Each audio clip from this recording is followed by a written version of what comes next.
Hello friends, मागच्या व्हिडिओत मी तुम्हाला सांगितलं की ताक कसं करायचं दह्याचं. आता या ह्याच्यात मी तुम्हाला दाखवते की हे जे असं दही आहे घट्ट ते कसं तयार होईल, विरजण किती प्रमाणात लावायचं. तर आपण बघूया.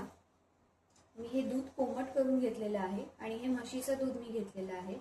शक्यतो म्हशीचं दूध घेतलं तर दही घट्ट लागतं. हे कोमट करून घेतल्यामुळे मी या 2 भांड्यांमध्ये लावते. आपण मातीच्या भांड्यांमध्ये पण विरजण लावू शकतो. मातीचं भांडं ॲक्च्युली चांगलं असतं, त्याच्यात नैसर्गिकरित्या दही लागतं. पण हे रोजच्या वापरासाठी म्हणून मी स्टीलच्या दोन्ही भांड्यांमध्ये लावते. आणि मातीच्या भांड्यांमध्ये काय होतं, जे जास्तीचं पाणी असतं दही लागल्यानंतरचं ते ॲब्सॉर्ब होतं.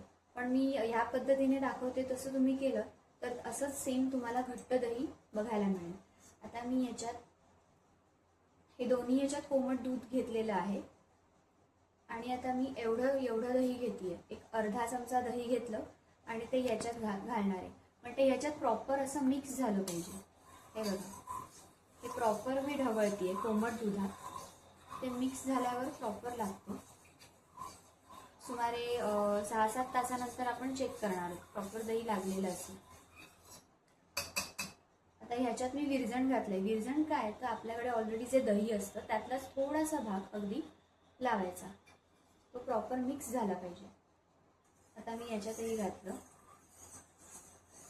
आणि व्यवस्थित मी ढवळलं आहे. बघा, आपल्याला बाहेर पण मिळतं दही, पण शक्यतो घरचं दही कधीही चांगलं.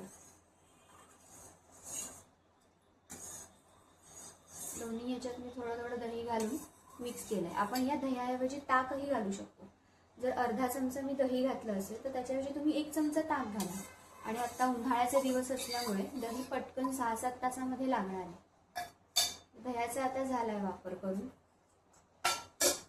यात आणि यात मी अर्धा चमचा विरजण लावलेलं आहे. आता मी हे बाजूला ठेवणार आणि याच्यावर मी डिश ठेवते. झालं. आता 7-8 तासानंतर मी बघेन तेव्हा आपल्याला कळेल की हे घट्ट असंच दही लागलेलं असणार.